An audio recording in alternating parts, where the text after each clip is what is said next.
Happening now, financial relief is now available to landlords who are waiting on past due rent. Hear what those eligible will have to do to get this new round of funding. Plus, a new bargain outlet opens at the mall today. Why people were camped out early this morning to get in. Well, the weather is going to be pretty quiet for today, but then showers and storms return for tomorrow and for the weekend, and a big change as well. We'll talk about it in detail next as the news at noon starts right now. Live and on demand, this is WNY News Now. Landlords who suffered financial losses because of New York's eviction moratorium now have a chance to receive financial relief under a new program. Thank you for joining us for WNY News Now. I'm Justin Gould. State Senator George Barello announced that the Landlord Rental Assistance Program is now accepting applications from owners of rental properties here in Jamestown. The program is specifically for landlords who have been unable to participate in the Emergency Rental Assistance Program because their tenants vacated the rental with past due rent or declined to complete an application. Barello says priority will be given to property owners with small to medium-sized properties, and the funds are first come, first served. Eligible landlords must own units leased for at or below 150% of fair market rent for their location and must have documented the rental appears accumulated after March 1st, 2020 that are owned by the tenant who either vacated the unit or who is declining to partake in the program. Property owners can start the application process at otda.ny.gov/LRAP. We have a link to that and more at our website, WNYNewsNow.com. A 67-year-old Lakewood woman was injured after a deer struck her motorcycle near Kennedy yesterday. The Chautauqua County Sheriff's Office says that the crash happened on Route 394 near the Chautauqua County-Cattaraugus County lines at around 3 o'clock. Deputies say Patricia Portable was riding west when a deer ran into the roadway and then struck her bike. She was treated at the scene and taken via helicopter to Hammond Hospital with minor injuries. Now, at this time, deputies say there are no charges pending. A new bargain outlet retail store opened at the Chautauqua Mall in Lakewood today.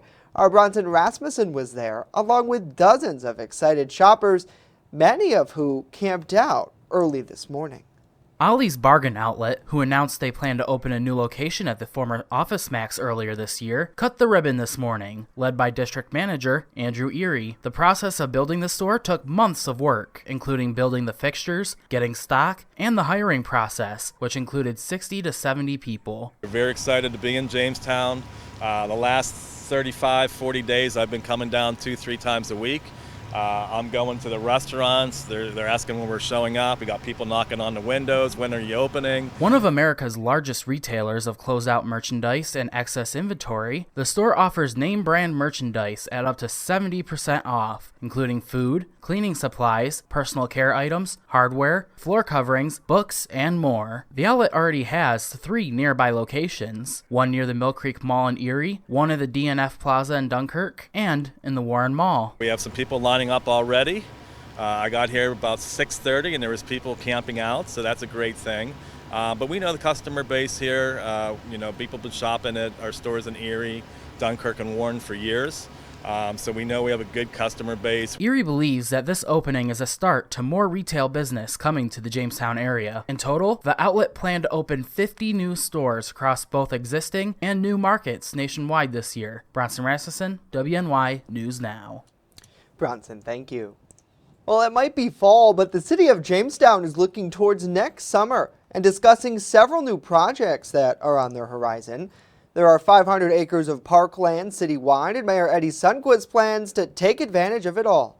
Specifically, he's planning to bring back the summer recreation program, which includes funding in his 2022 executive budget for things like festivals, concerts, and events, as well as recreational sport leagues.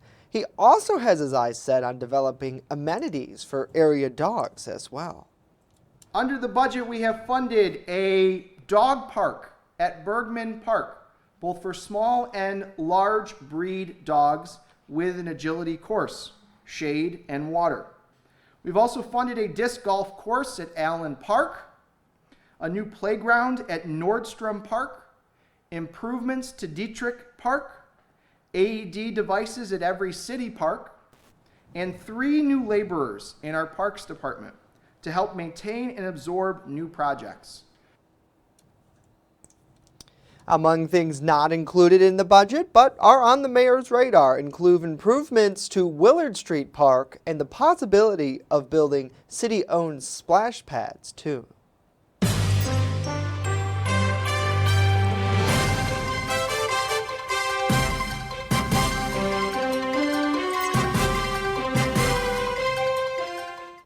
The candidates for Chautauqua County Clerk are set to face off tonight during a debate at the WNY Center for the Arts here in Jamestown. It's co-hosted by WRFA, Media One Group Radio, and WNY News Now.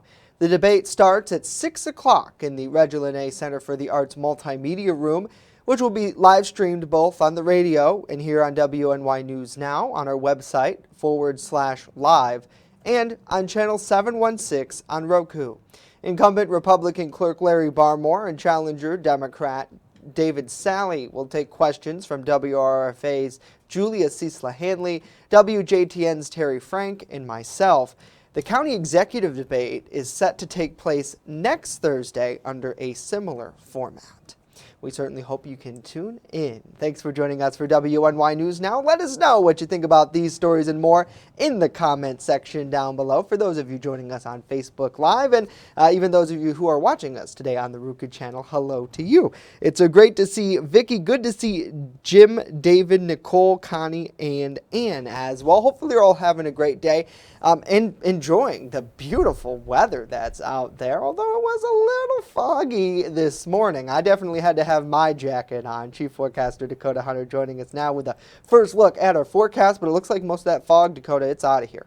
Yeah, I mean, that fog has burned off early this morning, and now we're left with partly to mostly sunny skies across much of the region right now, as the Warren City Bank Skycam shows you that. And sun and clouds are going to be the story through the afternoon hours today, so it's going to be an overall nice day. You can see on the satellite and radar composite here, nothing really in the way. Some clouds starting to move in now from the southwest, but this is out ahead of the next system that comes our way tomorrow, and that brings in our next chance for some rain showers and maybe a few rumbles of thunder as well later on in the day. 69 was the high yesterday. We started the day at 53, 83, and 18 are the record highs and lows for this day. Could you imagine on this day, 18 is where we started the day? Oh, man, that's freezing. 70 to 77 through the afternoon. Today, a good mix of clouds and sunshine, and another mild day, and that southwest wind is going to help boost us up, but some big changes are on the way for the weekend. We'll talk about it in detail with that 7-day forecast later on in the show.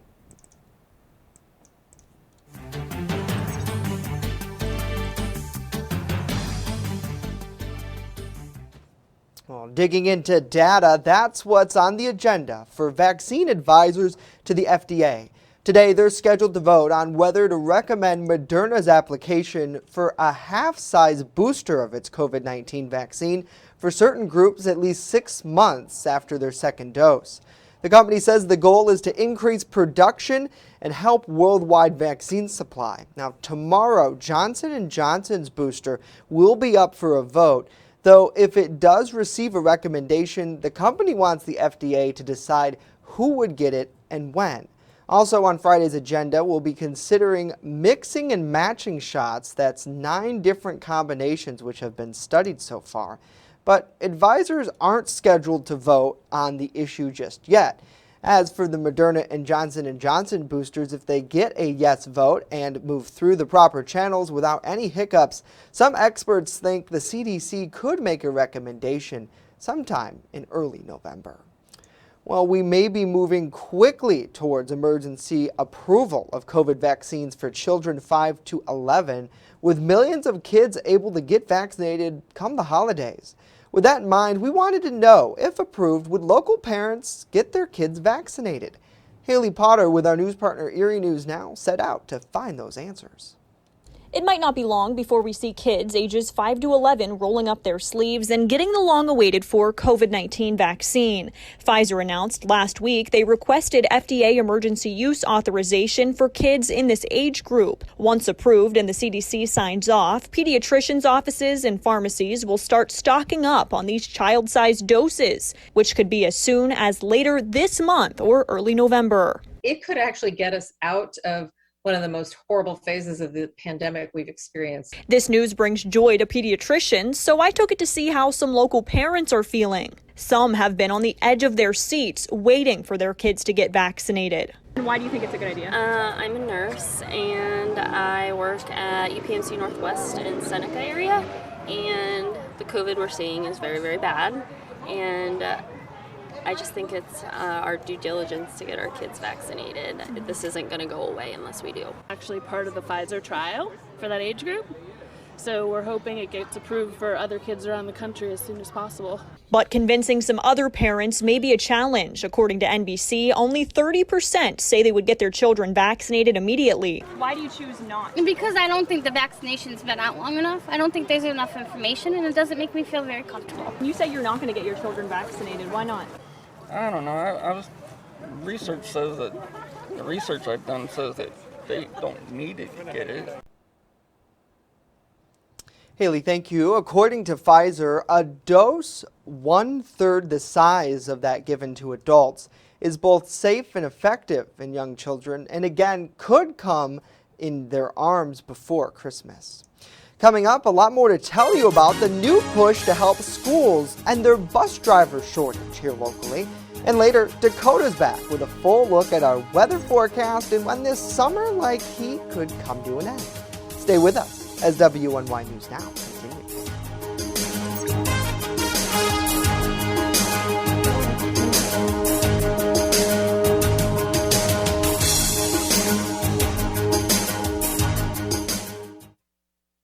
With coverage that matters, this is WNY News Now. Located along the Amish Trail, the Randolph Retail Company offers a variety of clothing, jewelry, and gifts for any occasion. Offering uptown merchandise at small-town prices, our locally owned business balances quality and value. With complimentary gift wrap here at the Randolph Retail Company, we pride ourselves in personal service. Check out our Facebook page or stop in today at 127 Main Street, Randolph, just a 20-minute drive from Jamestown. EagleZip.com is your local one-stop shop for all of your home and business computer needs. Located on Fluvan Avenue Extension, just outside of Jamestown, EagleZip.com sells and services all brands of desktops and laptops, as well as servers and network equipment for your business. All new computer sales include transferring your data from your old computer, plus a 2-year warranty. Call EagleZip.com today. Stop by EagleZip.com today and let us make computers easy for you. Welcome to Honest John's Pizzeria, where you are the most important customer. Everything from freshly made subs to the best of pizza and wings, Honest John's has it all. And don't forget the ice cream!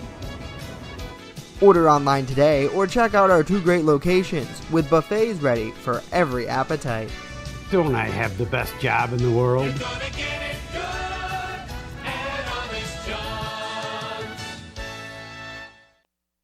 There's an old saying, there's no news in the newsroom. Well, it's true. The time I spend at the anchor desk is just part of my day. Most of our time is spent gathering stories in the community, stories that matter to you. We can't do it alone, and we need your help. When you see breaking news or have a news tip we should know about, drop us a line on Facebook today, email our news desk, or call our newsroom at 488-7226 so we can bring those stories straight back to you. You're watching WNY News Now, where coverage comes first. School districts nationwide, including those in New York and Pennsylvania, are still facing school bus driver shortages, and yesterday, Senator Kirsten Gillibrand sent a letter to the Department of Education Secretary urging that agency to issue clear guidance to states and districts about using elementary and secondary school emergency relief funds to help hire and even better retain some of these bus drivers. According to Gillibrand's office, school districts across New York are reporting an average bus driver shortage of 15 to 20%. Some school bus drivers retired early over concerns of catching COVID, and issues around vaccines and masking requirements have led other drivers to quit. The money was included in the federal COVID-19 relief funding. The funds can be used to retain and hire drivers, but Gillibrand says that the Department of Education has not provided specific guidance about this, and many districts are unaware that they can use these funds to address the issue. Well, people who get Social Security are about to see more cash each month. The Social Security Administration announced recipients will see monthly checks jump by 5.9% next year. Those monthly payments will soar about $92 and estimated $1,657 for 2022 in total. But it's not time for a shopping spree. The reason for the hike is because of inflation.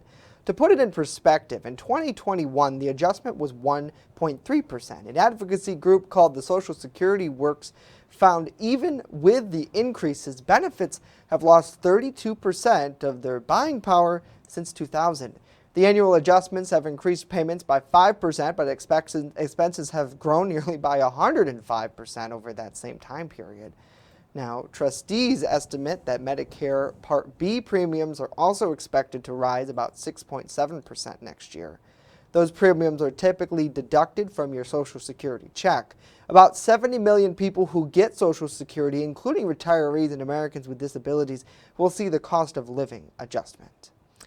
Well, the skyrocketing gas prices we're seeing from coast to coast may be here for a while. Experts say the existing supply is simply not enough to keep up with the new demand. And according to AAA on Wednesday, the national average price for a gallon of gas was $3.29. In today's Consumer Watch, Jen Sullivan taking a closer look at these soaring prices and when we might get some relief. What's causing gas prices to skyrocket?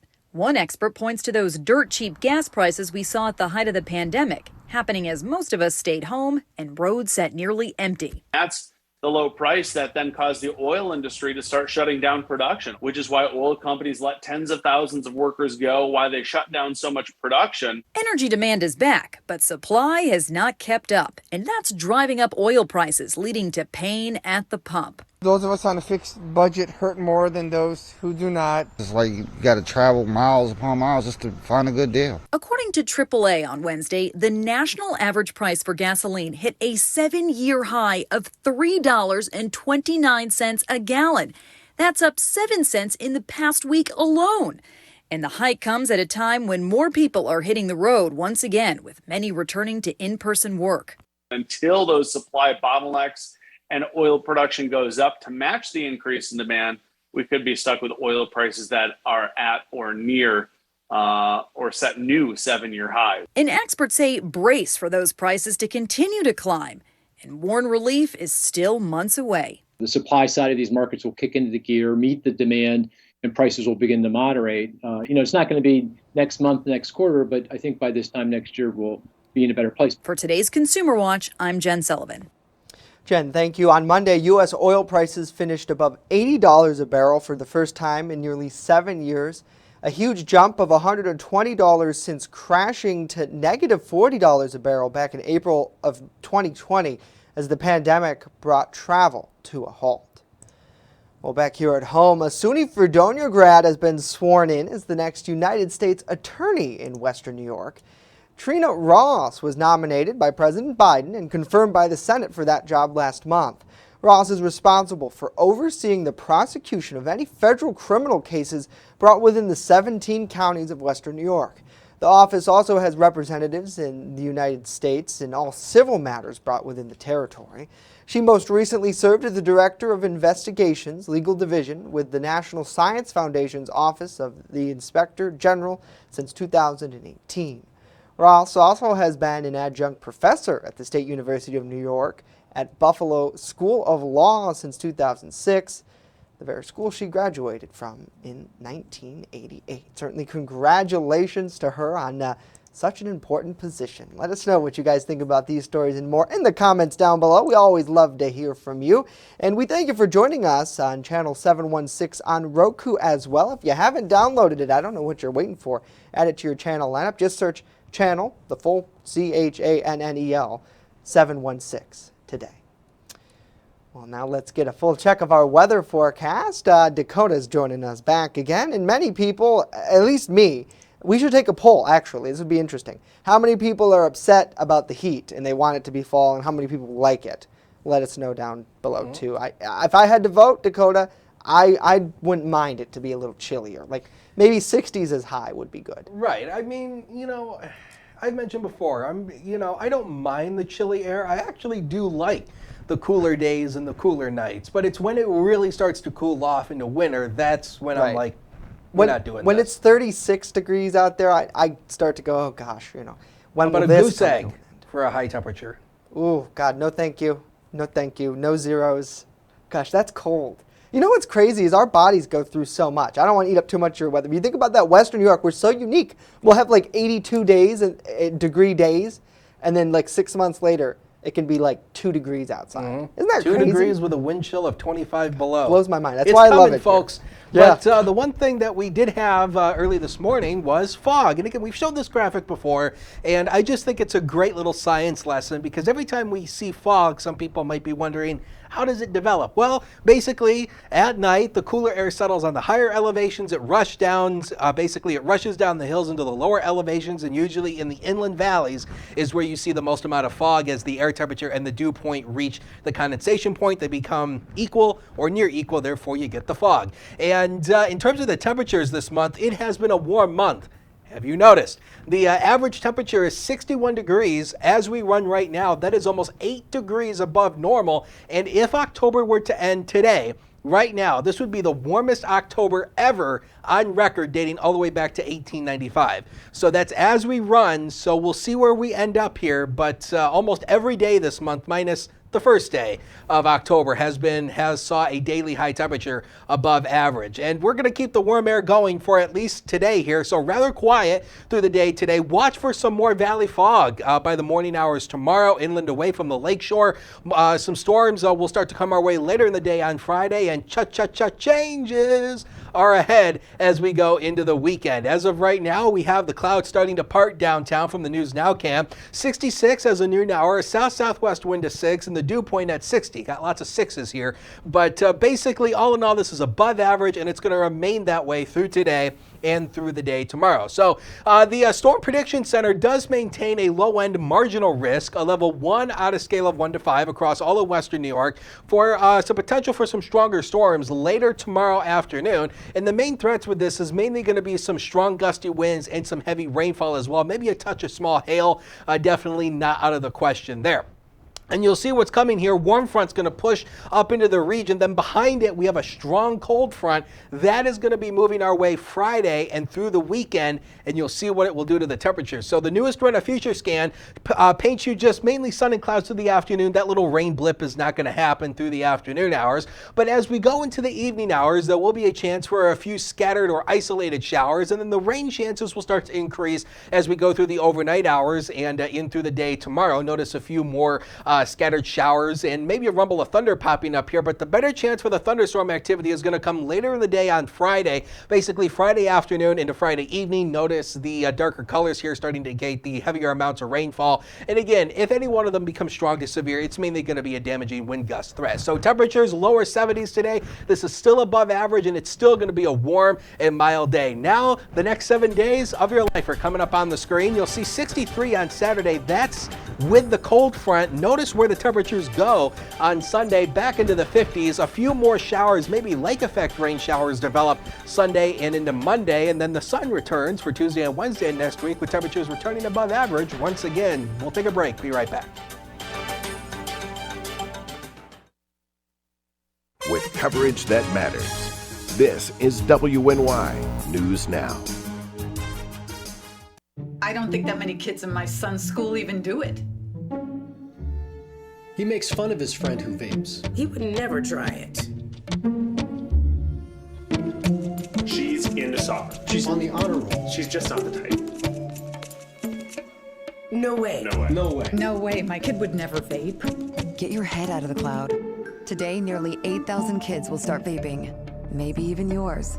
Learn about the dangers at talkaboutvaping.org. I'm a survivor. I'm a survivor. I'm a survivor. Testicular cancer is the leading form of cancer in men aged 15 to 35. 1 in 250 men will be diagnosed with testicular cancer. But 98% will survive if detected early. As a survivor, I believe early detection is the key. Learn how to do a testicular self-exam and other important facts about testicular cancer at oneball4tc.com.